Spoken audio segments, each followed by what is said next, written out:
आप अपने भाषण को, लिखित भाषण को ले कर सकते हैं। विशाल पाटिल।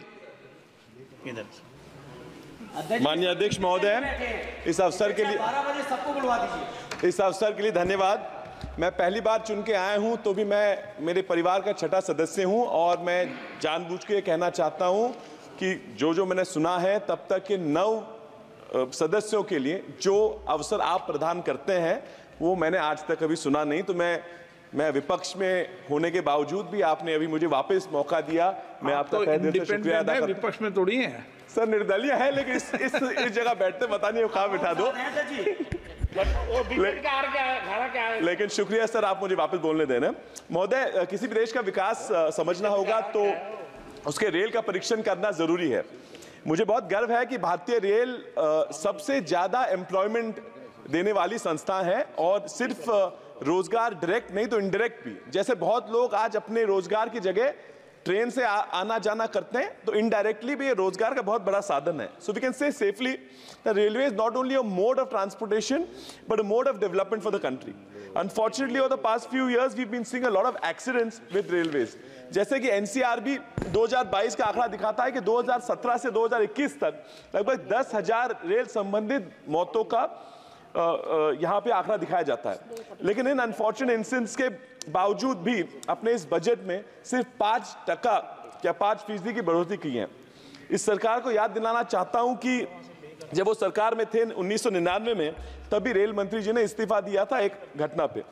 माननीय रेल मंत्री जी तो प्रशासन से में काम कर चुके हैं, तो मान के चलता हूं कि जिम्मेदारी का मूल्य वो पूरी तरह समझते होंगे।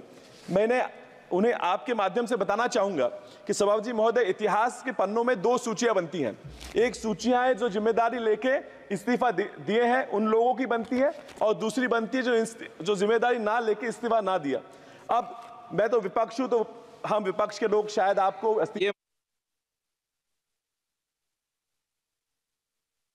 वो किस माइक बंद हो गया सर, बोलो। वो किस सूची में जाना चाहते हैं वो तय करेंगे, हम तो वो तो वही करेंगे। तो भी सर, हमेशा यूपीए के 10 सालों की आंकड़ों की बात, आज 10 साल हो गए यूपीए जाके तो भी की जाती है। थोड़ा आत्मपरीक्षण पिछले 10 सालों में क्या हुआ है उस पर भी गौर डालना बहुत जरूरी है। शायद I don't know, is it feasible? Sir, we spend a lot on railway beautifications and I think we should, but is it feasible today when most of the routes and tracks are 140 to 150% over capacity?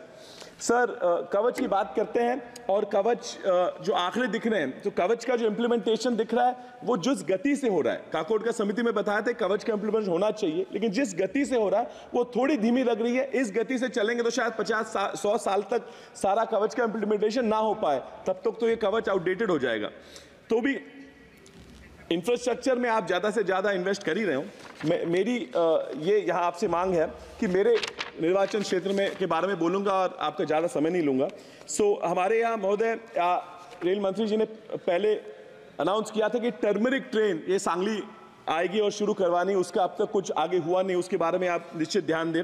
Amrit Bharat में Sangli station का चयन हुआ है, लेकिन अभी भी काम बहुत ही कम गति से चल रहा है, और क्योंकि अभी भी बहुत छोटे छोटे स्टेशनों में भी जो सुविधाएं वो हमारे पास नहीं है, जैसे पिट लाइन है, क्रू रेस्टरूम है और वाटर फिलिंग ना होने के वजह से बहुत सारी ट्रेन हमारे यहाँ ना रुक पाती है।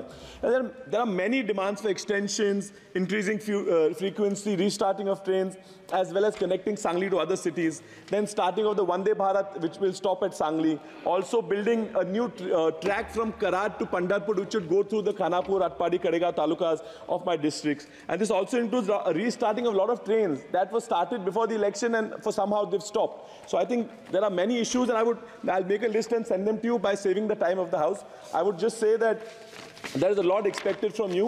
You obviously have a background which is not political, तो आपसे बहुत अपेक्षाएं हैं।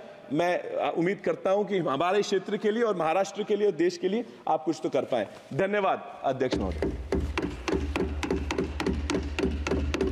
श्रीमान कुलदीप इंदौरा जी, आप पहली बार बोल रहे हैं। जी सर।